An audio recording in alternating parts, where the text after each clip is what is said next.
Welcome to Men on Mission, a podcast brought to you by Men of the Kingdom. Our goal is to help encourage and equip men to live on mission for Christ 24/7. It's far too easy in our culture to sit back and to complain about the state of our world. But we believe that God calls the church to rise up and to take action, especially the men. With that, thanks for tuning in to this week's episode of Men on Mission.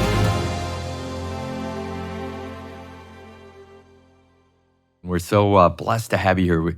This is one of those interviews that I was excited to really, I couldn't get to it fast enough because when I think of a man living life on mission, I think of Jeff Zog. Oh, thank you. I think of, where you have a podcast, Dad Awesome.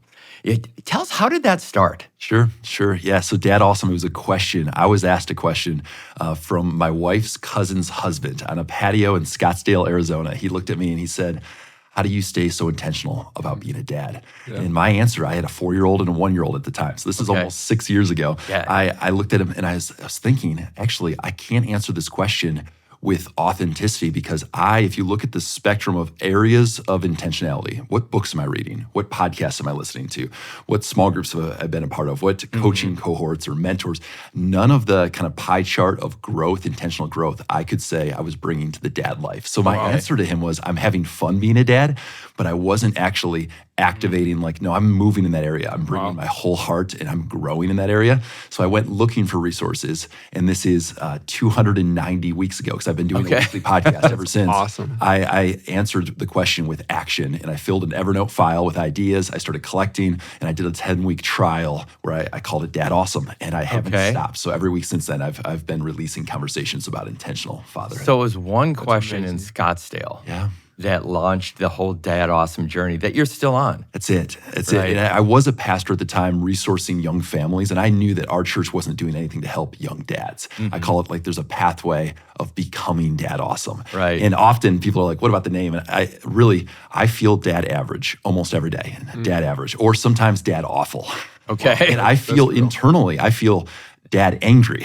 Yeah. So they're like, well, what about Dad Awesome? I'm like, well, I don't declare I've arrived. It's a direction of I'm going to bring my whole heart. Yeah. And so I want that for myself, and I want that for the men in my circle, and I want that for all men to, when you step into fatherhood, see it as a gift. That's where it came from. Well, you talk about fatherhood. Give us a sketch of your family. You said, sure. So back then, 290 weeks ago, you had a 4-year-old and a 1-month-old, you said? 1-year-old, yeah. 1-year-old. Yeah, okay, so that was the chapter. Tell us about your family just a little bit. So I am so grateful. I have 4 daughters, 9, 6, 4, and 2. So my life is full. So you're a of girl little dad, women. right? And I'm a girl dad times 4. I'm a girl dad too, so I'm with you. I married the most amazing woman. Her name's Michelle. We just celebrated 17 years of Praise marriage. God. That is a good start, Jeff. So 17 years in and learning every day. I mean, we had a coaching counseling session yesterday morning. I'm like, oh my, I still have lots to learn in this field, but it was a breakthrough session. So I was like, feeling thrilled about marriage and about family right now because of some inputs that happened yesterday. But yeah, that's our family, the flyover of our family, and very grateful for them. That's amazing. I love it. Oh, I mean, even just listening your vision for Dad Awesome, having that at the forefront as the name and the brand is just I think really powerful because men gravitate to a vision, what for better, for worse, right? And the vision that we have dictates the direction that we go a lot of times. And so creating that clear banner of regardless of whether I am day in and day out, Dad Awesome, this is the direction that I'm called to go and to live is such a true north as you're kind of navigating fatherhood. So that's cool. It's the heartbeat. It is. And it's also, I think it's the natural movement is we can grumble our way through dad life of this is hard. So I'm going to kind of grumble my way through it versus be massively grateful for it. Right. To say this is a gift. It's a treasure. These little girls, they're treasures. My kids, can you believe that I get to be your dad? So if they can see that from me, if other dads, the kids know my dad loves being a dad, that's kind of central to our mission. Yeah. For sure. So you were a pastor when this began. That's true. Right? So tell us a little bit about your mission field now. Sure. Yeah. So I was a business guy for a decade, then pastor for 7 years. And those last kind of 3-4 years of being a pastor, it was children's ministry, family ministry. Right. I was dedicating babies. Every month we would pull together a dozen young families dedicating babies, and I would look the dad in the eye, pray over them, but give them no tools in this journey of intentional fatherhood. So that eventually it started as a passion project on the side, Dad Awesome. For about almost 3 years, I was a pastor and leading Dad Awesome. And with permission from my lead pastors, and I kind of did it on my Fridays off, my mornings, my evenings, and brought my full heart. It was never a side hustle. It was a side passion project. Okay. But- I like the way you phrase Yeah, that. because I mean, a hustle is like I have to do this thing. It's like no passion. I told my family from day one of Dad Awesome, if doing this mission, because it added time as a for young sure. dad, it added about 10 hours a week for those 3 years. Yeah. And I mean, as a pastor, you're pretty full your schedule, and as a young dad, I told him, hey, if this is not helping me be Dad Awesome on the home front, there's a button here. It's the eject button, and I'm happy to walk away from this mission so that I can actually be this on the home front. Yeah. So, but thankfully, they've applauded and cheered me on, prayed for me, helped my little girls help with the intros and outros of our podcast. So very grateful. I did, though, realize when we launched Fathers for the Fatherless, the second part of our mission, I had invitations across the country. And there began to be the podcast is not alone ready to jump full time. But when you layered the two missions side by side, it was time. And with blessing from my local church, they launched me out almost 3 years ago to go full time to this mission. So I'm doing intentional fatherhood work full time now. We've been living in an RV, traveling the country with this mission, and I'm so grateful. So this is my mission now. Is we say activating dads to lead with wonder. Wow. And so it's we're moving, we're inviting, we're nudging, we're activating them, but it's not to go do the grind of intentional fatherhood. It's no, actually be a child, be a son of God, bring wonder, bring shiny eyes to the dad Right. life. So we want to Interesting. see them lead with wonder. By the I'm with those kids. Let's get in proximity. Let's adjust our schedules, calibrate our schedules, but let's bring wonder. Yeah, I love the fact that you're using that word. Socrates and Aristotle said that wonder was the beginning of all good philosophy. So can we pursue the true, good, and the beautiful by seeing it as something that's a desire of my heart? There's a Fascination. wonder that then engages my mind. So I love the fact that you bring wonder back into it. So I didn't know you had the Socratic gift here. So good for you. Well, I stumbled. Look at you go. It's who I am, and I had some friends help me articulate it. So, Okay. You mentioned your rides, father to the fatherless. Tell us a little bit about that. So this was a year into Dad Awesome, this pursuit of nudging, encouraging, inspiring dads to bring their full hearts to fatherhood. We realized in our church, half of the dads were not engaging in Dad Awesome resources. We were doing a daily text message, small group curriculum, weekly podcast. And there's something about sitting like we're doing right now at a table with other dads, talking about something. If you feel like, man, I'm failing in this area. A lot of dads feel like they're failing, they're struggling, they're way over their heads, and they didn't have a dad modeling it for them. So they'll opt out of that invitation to come talk about being Dad Awesome, being an intentional father. So we said, well, actually, it wasn't even we said it. So we realized there was a void there of like guys not engaging in the mission. And then I feel like the idea came straight from heaven. I was front row in a worship service, and the nudge was get the men activated towards doing something hard. So No passive men, huh? Yeah. exactly. Okay. No passive men. So instead of saying, come learn, come self-help be your kind of felt need, we said, hey, let's actually go on mission to help kids that don't have a dad. And let's do that through doing something hard in brotherhood. So we just said, let's bike 100 miles. So this year one was 26 guys bike 100 miles, which takes about 3 months to train for. So Yeah. they're signing up for mission, helping fatherless kids. They're signing up for, I want to get stronger, do something hard. Men love a challenge. They can ride shoulder by shoulder, facing this way, not facing each other. And what we found is brotherhood was formed. Hearts, there was heart impact around when you talk and learn about the fatherless. You go home a more intentional dad. Yeah. We found faith was stirred up. Church experience changed forever because these men now have 26 other guys in the church that shared an experience. Right. And their kids saw their dad do the hardest thing he's done in their entire little lives. So my girls got to see me do one of the hardest things ever, and we follow through with that commitment. So there's something about proximity. We're not going overseas, which it's amazing. People that take groups overseas, for sure. we're right here and we're biking, in 6-7 hours. We're suffering with our families cheering for us, and we're raising money then, which that also takes some vulnerability. Like when a man says, I'm going to commit to it, I'm going to give to it, but I'm going to invite my circle of influence to give to this mission. And so all these areas kind of kind of habit stacked into, oh, there's something here. And it tripled the next year to 90. It tripled the next year to 180. Like it's wild. The growth of the mission then propelled me to have to go full time. That's so awesome. That's amazing. So how have you seen God move? Oh, just in your mission field, is there, as an example of you seeing God move over the last couple weeks or months? So I can go to yesterday. Oh, there you go. So one of the men who joined our mission, Fathers for the Fatherless, he biked with us 1 year. The next year, went from fully healthy to a trip to the Grand Canyon hiking trip. Realized I need to get to the hospital, something's wrong, and he had a tumor in his brain. And so it's been now 2 years of a battle that I am just like so inspired watching him walk this battle, and he's still in it. But we were on his deck last night as a family. We were over at his house having dinner with him and sharing those moments and crying together. Was being on mission. Now, it was on mission because he felt the love of God through my wife and I praying over him and his wife and being on the deck with them and their granddaughter. I felt the love of God being close to them and their resilience and their joy in suffering. My daughter saw their dad crying and praying for Brian and Heather. And so that was, for me, it's on mission because my family is right there with me. The mission is family and fatherhood and intentionality and experiencing the love of God. All that's mission. But if we can do it together with people that have said yes to the mission in a way that he never expected when he said yes to a bike ride, that we would be sharing burgers on his deck and weeping together, like crying in joy because God is with him and we're believing for God's healing over him. So that was an example of just mission last night. Nice. Wow. That's amazing. It's just cool to see the impact of it because I had the opportunity to do the triathlon with you for the first time. So that was super fun.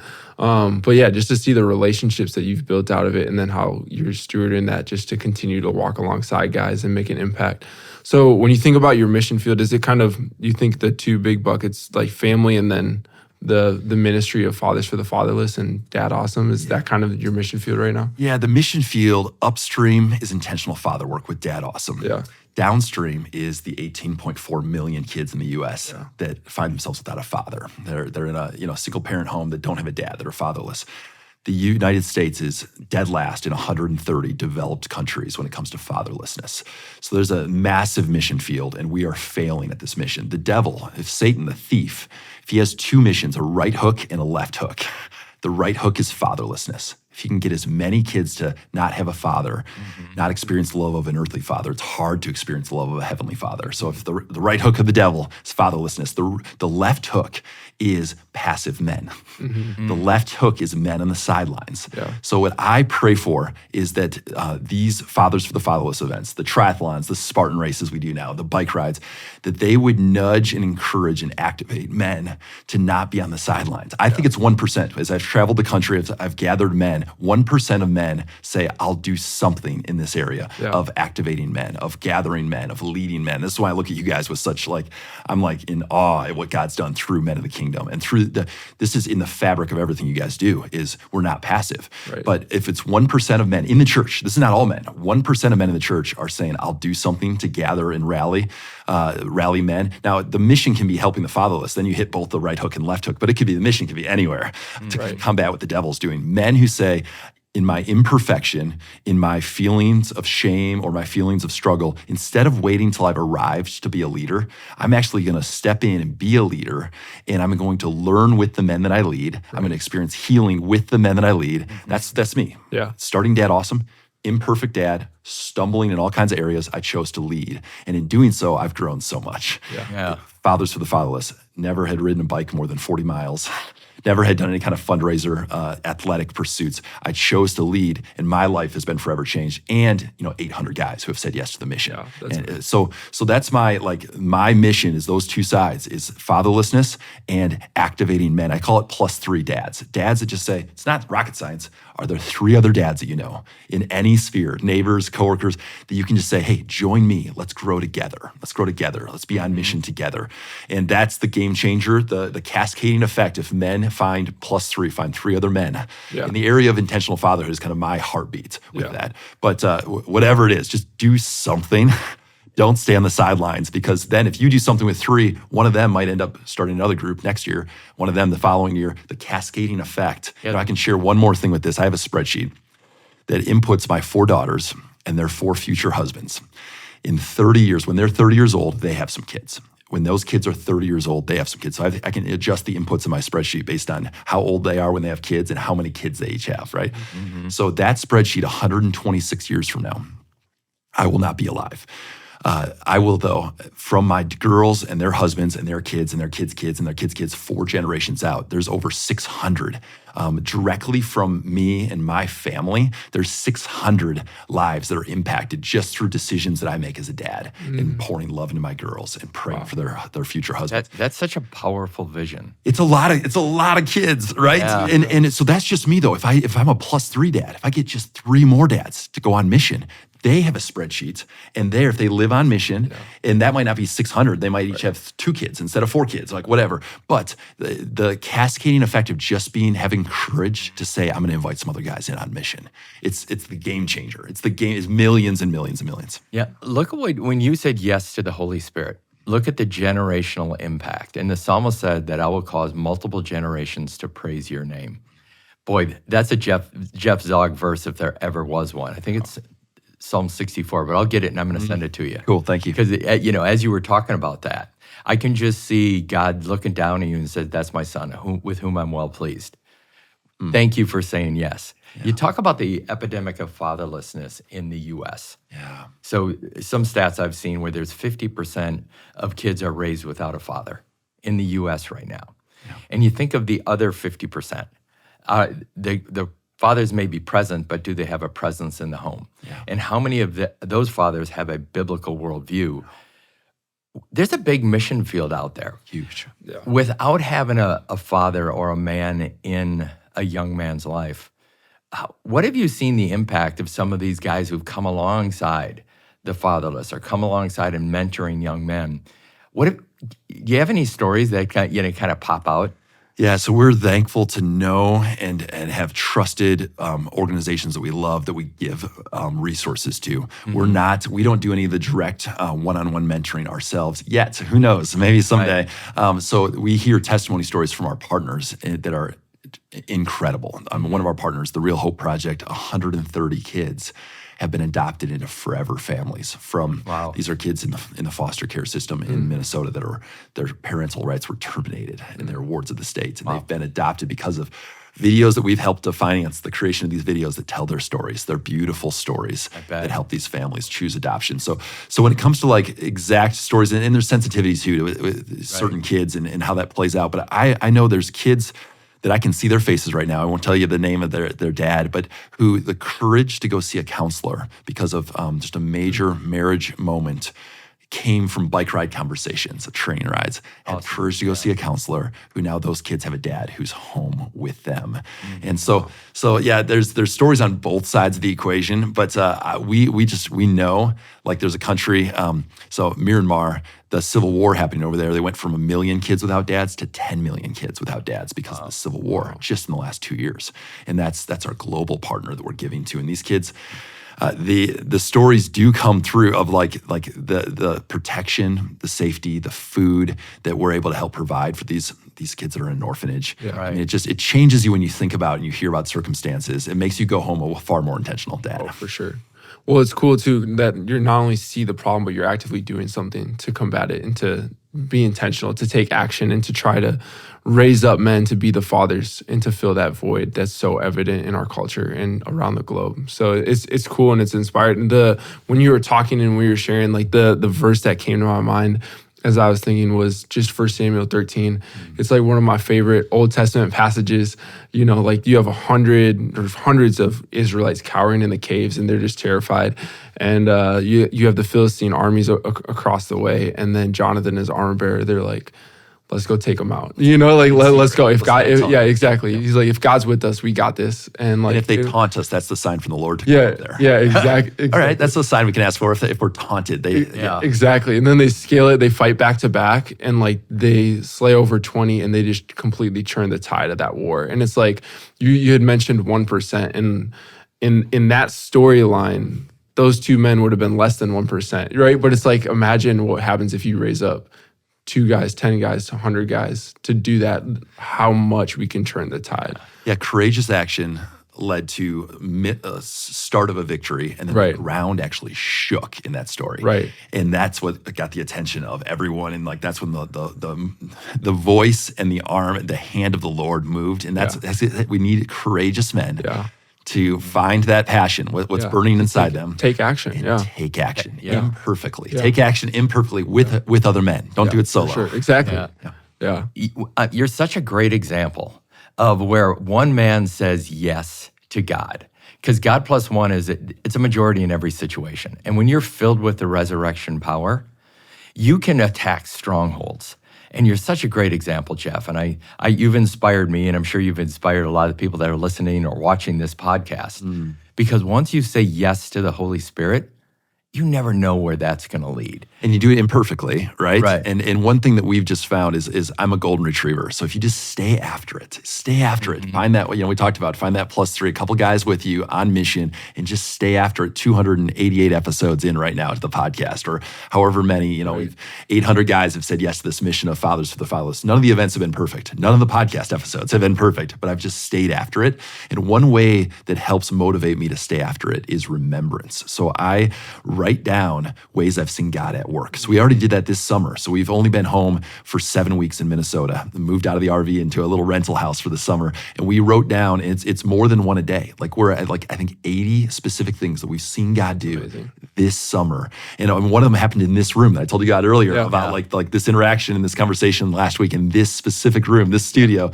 Of look what God did. And then I get to tell my daughters about these stories. Yeah. And then that fuels us to stay faithful and stay after the mission. That's amazing. I love that. It reminds me of two different passages. One is just in Deuteronomy when, the Lord's talking about what's the purpose of the Sabbath. He says, obviously to rest, but then so that you may remember my goodness. And so it's that reverent rest. It's resting so that we take the time to remember his faithfulness in our lives. And then later in Deuteronomy, you obviously seen him give the charge to pass it on to the next generation and to tell him of all the wondrous works that they've saw him do. And so it's so cool that you're actively doing that. That's one of my wife and I's family values is just reverent rest. And so it's just like a cool picture for you guys having that journal and then going through it with your kids. That's awesome. That's the goal and the hope that I have to do one day. So it's cool that you're living it out. Well, on Deuteronomy 30:19, I've set before you life and death, blessings and curses. Now choose life so that you and your kids may live. That's the choice that every dad has every day. Every man has. Am I going to live on mission? Am I going to choose life, or am I going to numb and be passive, or just struggle my way through? No, I'm going to choose to live with my whole heart. And the benefit is a compounded, because it's you and your children. They get to experience life because of decisions that we make every day. Yeah. Again, imperfectly, Right. but I'm choosing life. Yeah, for sure. And you're right, it's imperfectly. And I think that's one of the themes that just like as we've been talking has continually come up. But it's like realizing that it's okay to not be perfect. And like the first of the Beatitudes is being poor in spirit and realizing that I am broken. I do need Jesus and I can't do it on my own. And it's such a real tension that every dad, every husband, every father, every man feels, because like you get home at the end of the day and you're wiped and you're spent. And I pick up Zay and we go home, and like the first thing he wants to do is he wants to go play on the deck. Like every single day it's the same story. Like we get home, he wants to go play, he wants to run around. And it's like we go back there and I'm so tired. All I want to do is just sit there and like check out and scroll on my phone or just like, I don't know, have a snack or, and just kind of unplug. And it's like in that moment, choosing, like you've been saying time and time again this morning, is just taking time to be intentional and saying like, I'm going to put this down. I'm going to enjoy this moment because he's such a gift from a good God. And then just stepping in and enjoying that space. But it's like, that's not easy to do. No, it's not. Yeah. It's not the natural choice. Yeah, it's not the natural. Drift in that direction. It's the passive choice, but not the active no choice. question. Yeah, for sure.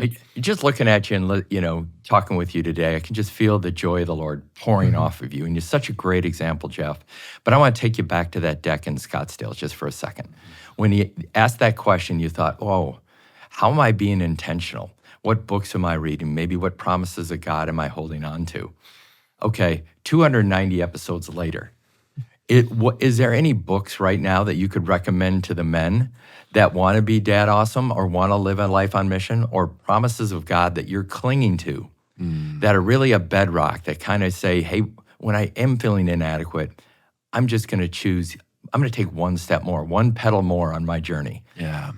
Let's flip the order. So promise of God first is the story of Jesus walking with his disciples after he rose from the dead, and they didn't recognize him. They didn't know it was him. Road to Emmaus. Yeah, and then later they said, well, didn't our hearts burn with fire within us when he opened and revealed scriptures to us?